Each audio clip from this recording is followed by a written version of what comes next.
Peace, Love, Liberty Radio version 4.0. Prepare for launch. OTC is go. Pancapus is go. PTC is go. LPS is go. Houston flight is go. Molotov. STM is go. Safety-com is go. STU is go. LRD is go. SRO is go. CDR is go. Launch Director, NTD, our launch team is ready to proceed at this time. 99, proceeded, 3, 2, 1, ignition. Right away, Houston. Consequences so severe, so pull your trigger quickly, dear. Our patriots are acting up, let's punish them with fear. Hey, hey! Hey, it's Peace, Love, Liberty Radio, episode 305. Today is also Wednesday. You know what Wednesday means. Wednesday means it's the day that I answer your questions. I will answer any question that you have. And I've got some really interesting questions this week.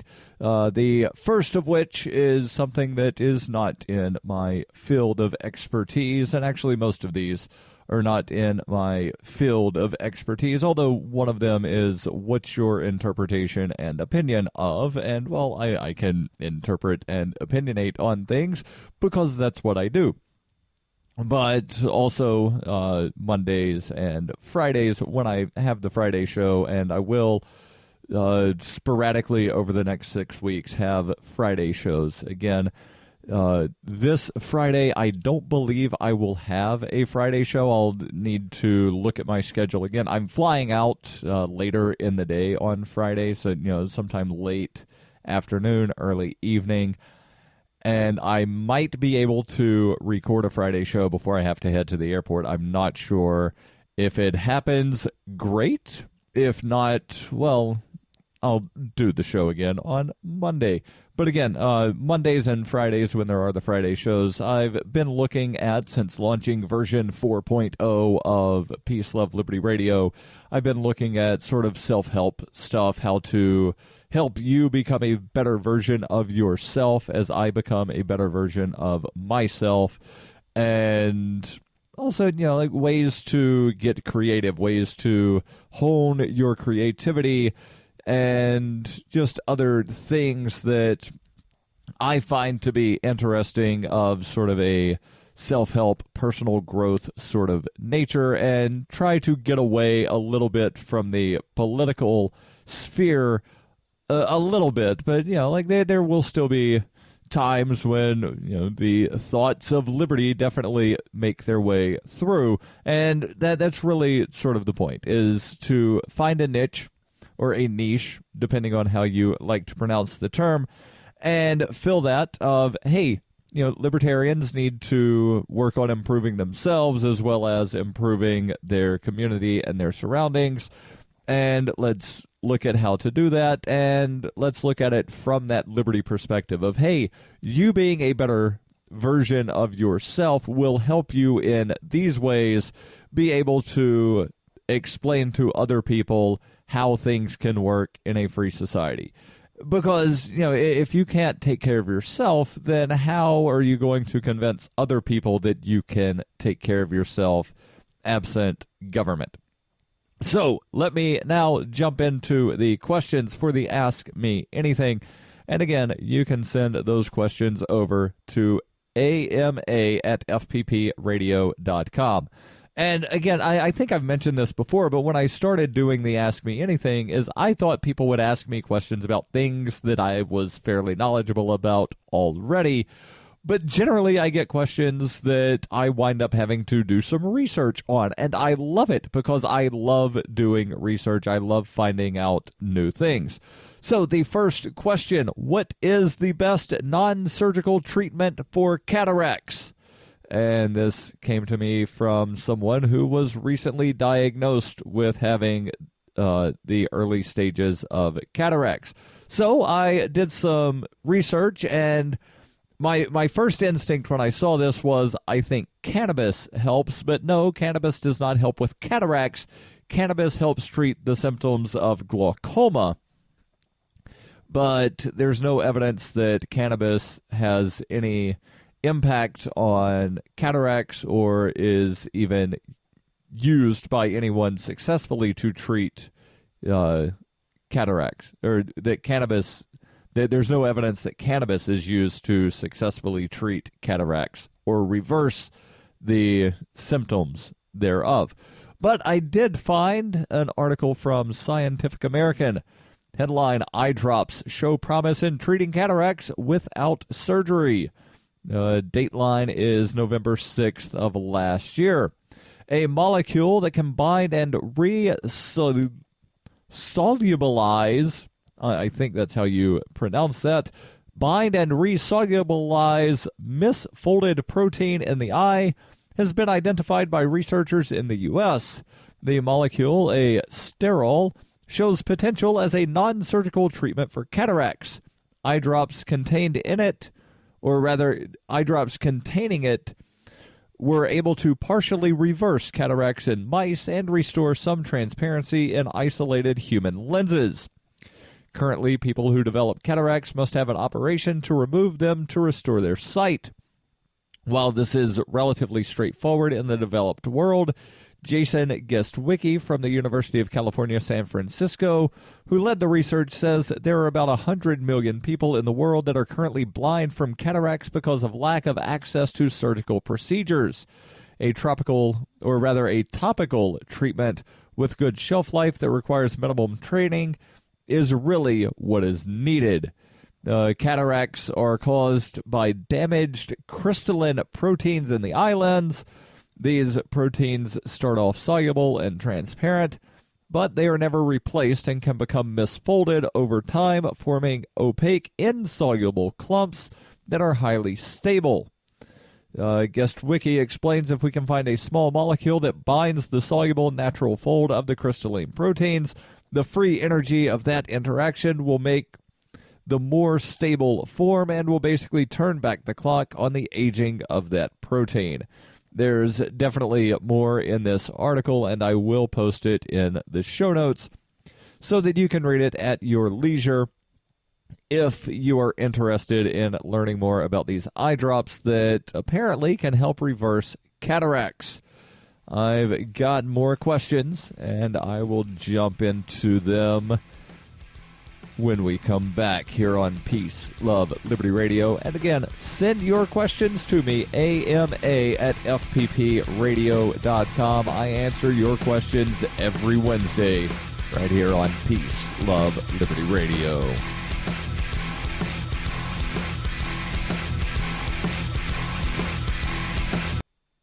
Hey, this is Michael Dean from the Freedom Fiends radio show. I've been working with computer programmer Derek Slopey to create Fiend Phone. I'm using Fiend Phone right now to talk with and record one of my co-hosts in real time. Take it, Davi. Hey, this is Davi Barker, and I'm 1,000 miles away from Michael, but we sound like we're in the same room. We sure do, Davi. So, Davi, please tell the nice people more about Fiend Phone. Fiend Phone is free, open-source software that opens up a global world of possibilities for collaborative, high-quality remote voice media production, and I'm digging it. People can try the Windows beta version of Fiend Phone right now at fiendphone.com. But we're also raising money to vastly improve Fiend Phone and vastly improve independent talk media worldwide. So go to fiendphone.com to help out. Who will build the audio roads? We will, with your help. That's fiendphone.com. FEENPHONE.com. Foxtrot, Echo, November, phone.com. Fiend Phone. I never knew remote audio could be this good. This is Paige Peterson from MaidSafe, and you're listening to Peace, Love, Liberty Radio with Darryl W. Perry. Before I jump back into answering your questions, I'm going to ask you a question. Yes, that's right. I'm getting ready to ask you a question. If you're fed up with the government running every aspect of your life, but you're not listening to the Lava Flow podcast yet, what's wrong with you? No, seriously. Well, what is it? Do you not have a smartphone? Do you not have a podcast catcher on your smartphone? Do you just not have time to listen? There's something that's wrong, and you need to try to fix that. So go right now to thelavaflow.com/listen. The Lava Flow Podcast, channeling the flow of information to the libertarian, anarcho-capitalist, voluntarist, and agorist community. Subscribe today using any podcatcher. I personally use Podcast Addict, but there are others that you can use. Use any podcatcher. Go to thelavaflow.com/listen, or just go back to sucking up to the government. The Lava Flow Podcast, striking the root every episode. So, jumping back into me answering your questions, is there anything other than a green card that is necessary for a non-citizen to get a job in the United States? And, well, I have an answer from Monster.com. Yes, Monster.com, the website where, there's the job listings, and they actually have a page on their site, Employer Rules for Hiring Non-U.S. Citizens or Non-U.S. Workers. And up under this page, they have a section titled Documents Needed for Authorization for Work. Employers should complete an employment eligibility verification form, that's Form I-9, for all new hires regardless of citizenship. To complete the form, employers must permit employees to present any document or combination of documents acceptable by law. This includes a passport, a resident alien card, also known as a green card, or a long list of documents showing identity and authority to work, including a driver's license, an ID card with a photograph, an identifying or photograph and identifying information, ID card from the military or draft record, a social security card, or an original or certified copy of a birth certificate. Not all aliens authorized to work are issued green cards. Employers are also responsible for keeping track of expiration dates on documents presented. So the question was, is there anything other than a green card that is necessary for a non-citizen to get a job in the U.S.? And, well, according to Monster.com, not all non-citizens authorized to work in the United States have a green card. So my understanding is that, no, there's not anything other than. Now, one thing that you might run into is you might have an employer that decides, well, I don't want to hire somebody that I think might wind up leaving. And if you're not a citizen, then you might decide that you're going to somewhere else. Or let's say somebody's in high school or college and, well, you graduate in 6 months. Well, you might wind up leaving in 6 months. I'm not going to hire you. So there are a bunch of reasons that are given by employers on why they are not willing to hire a certain employee. And the reasons that were given to me for asking this particular question, without me going into specifics, it seems as though somebody that has a green card has been having trouble finding work, and they keep getting the runaround of, well, we think that you might wind up leaving, or we think that you might wind up going somewhere else, or you might not stay, or you might be deported, or this or that, or here's all these random reasons of why we're not going to hire you. And yet employers sometimes will come up with really, quite frankly, lame reasons not to hire somebody. But at the end of the day, it's really up to the employer to determine who they will or will not hire, right? And that sort of leads into the next question, where the question is, Darryl, what's your interpretation of and opinion of this? And it links over to an article about a religious freedom bill, or what's called a religious freedom bill, that was passed in the Mississippi legislature last week, and it was signed into law by the governor on Monday of this week. The story that was linked to when it said, Darryl, what's your opinion, comes from a website called the newcivilrightsmovement.com. And they say the Mississippi Senate approved a sweeping anti-LGBT religious freedom bill late Wednesday. The bill heads back to the House for technical reasons, but will soon be sent to the desk of Governor Phil Bryant. And as I said, it passed, or he signed it on Monday.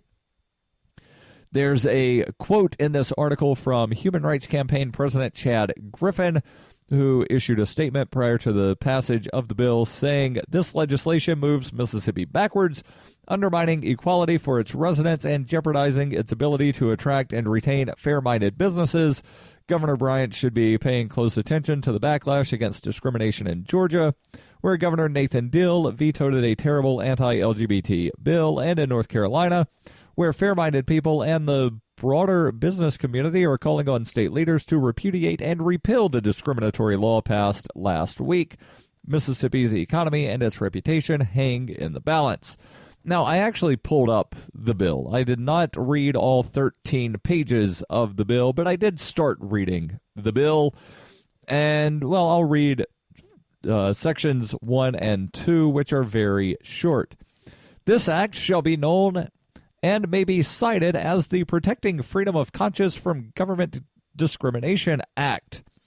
Section 2, the sincerely held religious beliefs or moral convictions protected by this act are the belief or conviction that marriage is or should be recognized as the union of one man and one woman, sexual relations are properly preserved to such a marriage, and man or male or they have male and then in the parentheses man or female woman refers to an individual's immutable biological sex as objectively determined by anatomy and genetics at the time of birth. And then the bill gets into a bunch of other stuff saying that no one can be forced to solemnize a marriage, to which they disagree, and other stuff. And I'll give you my thoughts when we come back here on Peace, Love, Liberty Radio, as well as I will answer the remaining questions. Stay tuned. When her plush and comfy life suddenly and unexpectedly fell apart, Brooke and her dog Cloud set out to defy the odds. If this is a man's world, as they say, living on the streets is no place for a young woman. One day she awoke in the redwood forest and realized she had become a hobo, and would ultimately come to know exactly what it means to survive. How to Be a Hobo by Brooke Willett is available from Amazon.com and all major bookstores. You can support FPP Radio by joining the Fans program. Fans are friends, allies, and numerous supporters. Fans help FPP afford to produce more original content. You can join the Fans program for as little as $3 per month through Patreon and get perks like ad-free versions of FPP Radio News and Peace, Love, Liberty Radio. To learn more or to join the Fans program, visit fans.fppradio.com. That's FANS.fppradio.com. You're listening to Peace, Love, Liberty Radio with Darryl W. Perry. So, before I jump back into answering your questions, specifically the question about the supposed religious liberty bill in Mississippi, I want to make sure that I tell you about the wonderful people over at Roberts & Roberts Brokerage. For nearly 40 years, Roberts & Roberts Brokerage has been a trusted source for buying and selling precious metals like gold and silver. They take Bitcoin for precious metal purchases and have permanently removed the minimum purchase amount for all orders paid in the digital currency. Call Roberts & Roberts today for knowledgeable advice on buying and selling precious metals and a forward-thinking approach to new technologies. 800-874-9760 or visit them online at rrbi.co. That's 800-874-9760 or online at rrbi.co. Jumping back now into the bill here from Mississippi, the supposed religious freedom bill that is referred to as Protecting Freedom of Conscience from Government Discrimination Act. And they say that the sincerely held religious beliefs or moral convictions protected by this act include, or rather are the belief or conviction. So it's not an include that could then be, expanded upon through some judicial sort of thing. Oh, well, they say it includes, but they don't say that it excludes, so therefore, this other thing. No. It says that the religious beliefs or moral convictions are that marriage is or should be recognized as the union of one man and one woman, that sexual relations are properly reserved to such a marriage, and that male or female refer to an individual's immutable biological sex as objectively determined by anatomy and genetics at the time of birth. Now, let me touch on this last thing first. I've seen some people that have gone through sex changes, and they very much look like the sex that they present themselves as, meaning that they look like a man or they look like a woman, even though at birth they were the other sex. Now, I think that to say that some really muscle-bound guy should have to go into the women's room because 30 years ago he was born with a vagina is absolutely ludicrous and insane, and I don't think that's what they intended when they passed such legislation. But, well, logic sort of flies out the window when talking about people governing others, especially when they throw religion into the mix, because most people think that, well, if the law says this and my religion says this other thing, then somehow I have to force my religion down other people's throats, and that's freedom of religion. No. Freedom of religion is you don't get to force anybody to practice your religion the way you want. Just like, freedom of association means that you don't get to force other people to associate with you if they don't want to associate with you, and vice versa. Just because you're on a diet doesn't mean that nobody else can go to the all-you-can-eat buffet. That's really what it breaks down to. But let me jump down into some of the stuff that they say that the government cannot take action against. If somebody decides they don't want to solemnize a marriage, if someone makes an employment-related decision for something related to Section 2, and again, Section 2 just says that marriage is or should be recognized as a union of one man and one woman, that sexual relations are properly reserved to such a marriage, and that man and woman mean what you were born with as far as genitalia at birth. I don't see how any of this could wind up being construed to allow someone to, you're gay, so therefore I'm not going to sell you cookies at my bakery. Now, if somebody says, I want to buy cookies at your bakery to serve at my gay wedding, then okay, kind of it might be able to be construed to, you can say no. But I think that some people are sort of taking this a little further than what is intended. But again, it's absolutely ludicrous to me, especially based on the exact wording that they're using here. Should this be the law? I don't think you necessarily need this to be written into law, unless you're also going to write into law that people of Jewish descent are not required to bake cakes for people that are related to anybody that was German. Unless you're going to apply this equally to where no one is forced to, by law, forced to provide services to someone that they don't want to provide services to, then I think that, this is not needed. But again, I think some people are sort of trying to expand what it says to mean things other than what it actually says. There's definitely more in the bill, and there are more thoughts that other people have, and I will not delve into all of it because I've still got more questions. The next question that I have is, why do I have to pay to register my car every year?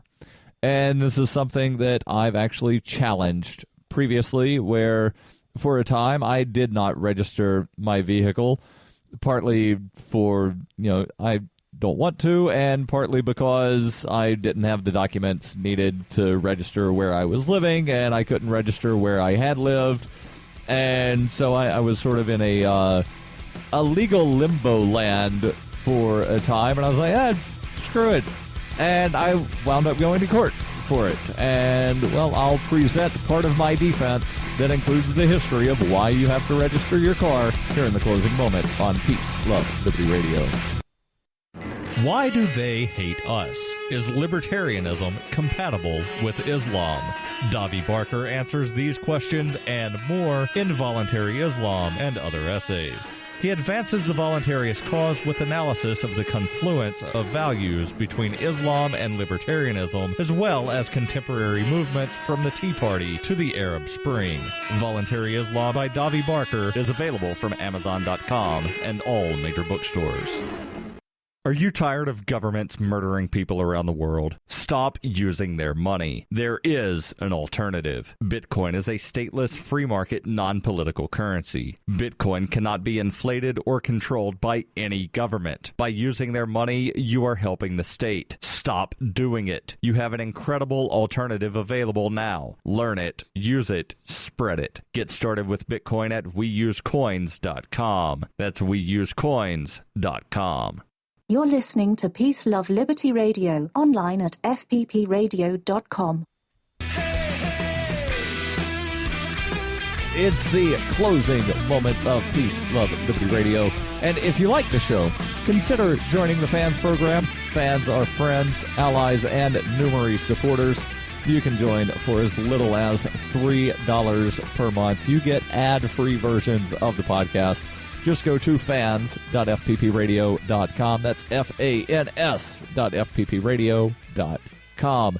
There are, of course, other perks. You can find all of that info at fans.fppradio.com. So why do you have to register your car? Well, quite frankly, it's about money. It's all about the money. But why did it ever happen? Well, let me jump through some of the history here. In 1892, the Massachusetts legislature passed a bill creating a commission of inquiry to report on the conditions of roads in the Commonwealth of Massachusetts that were becoming congested with automobiles, horse-drawn carriages, and pedestrians. The commission reported that more than 90% of the roads were in poor condition and would only deteriorate further with continual heavy, unregulated use.